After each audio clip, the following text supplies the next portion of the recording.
ko sa lalaki pakakasalan mo. Pero Lisa, huwag mo naman sanang pagkait sa akin na hindi makita ang kasal mo. Please. Sige po.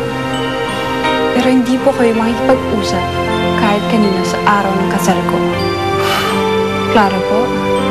Buti na lang po, mahal kayo ni Ate Maggie, no? Kasi po, kung saan-saan po tayo matutulog. Swerte ako at mahal ako ng bunso ko. Pero, hindi po kayo mahal ng dalawa niyo pong anak, eh. Bali na yun. Basta ang importante, imbitado ako sa kasal ni Lisa. Dala mo ba yung tinawag ko sa'yo? Siyempre naman. Naman hindi. Bakit nandiyan si Kuya Bart? Kaya pumunta si Kuya Bart. Jillian, makipaglaro ka sa kanila. Pagkatapos, umuwi ka, ha? Doon na lang tayo magkita. Saan kaya sila pupunta?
Yan ba ang dahilan kung bakit magtinigil ang pag-aaral mo?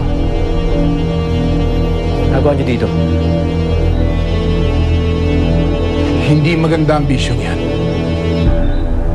Itigil mo yan. Sisirain niya ng buhay mo.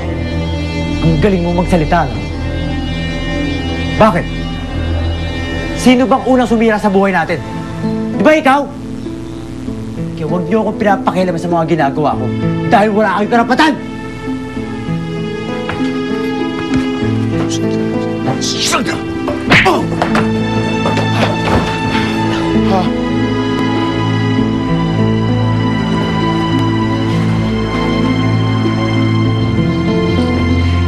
Hindi sinasadya, anak. Nabigla lang ako.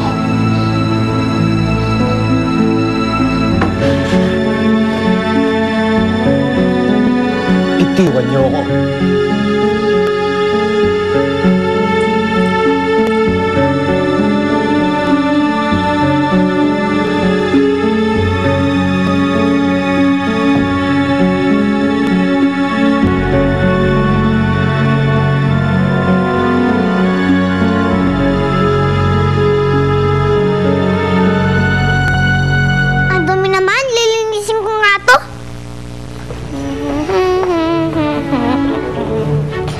Sipag mo naman. Thank you po! Nga pala, may dala akong donuts para sa inyo ni Papa. Asan nga pala siya? Wala po siya, eh. Saan siya nagpunta? Sinundan niya po si Kuya Bart. Hanggang ngayon nga po, eh. Hindi pa rin po siya bumabalik.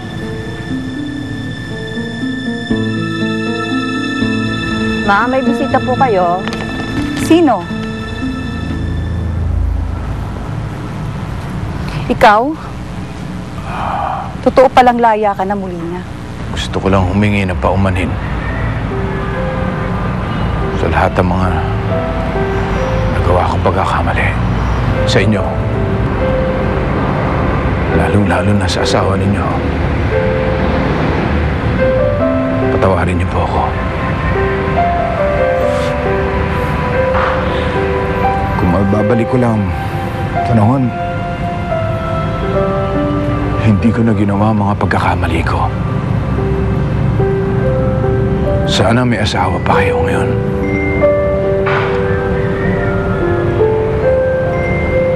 Hindi ako nakulong ng 15 taon. Nabuo pa rin ang pamilya ko. Sana hindi ako nakakarma sa pakikitungo sa akin ng aking pamilya. At sana hindi sila nawawala sa landas ngayon. Ma'am, patawarin niyo po ako.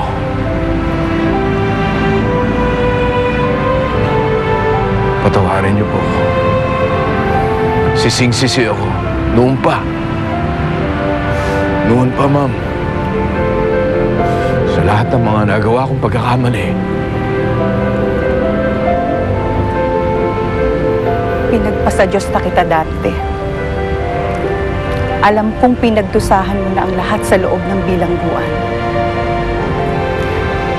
Pero salamat at naglakas loob kang humingi ng tawad sa akin. Kahit hindi na maibabalik yun ng asawa ko. Makakatulong ng malaki yun para magkaroon na tayo ng kapayapaan sa mga puso natin. Pinapatawad na kita. Sana, mapatawad ka na rin ng mga anak mo. Maigsi lang ang buhay, Dante. Kaya gawin mo na ang lahat. Yan din ang pinagdadasal ko. Ang mapatawad ako ng mga anak ko. Lalong-lalo na sa darating na bagong taon. Na mabuuli ang aking pamilya. Ma'am, maraming salamat po.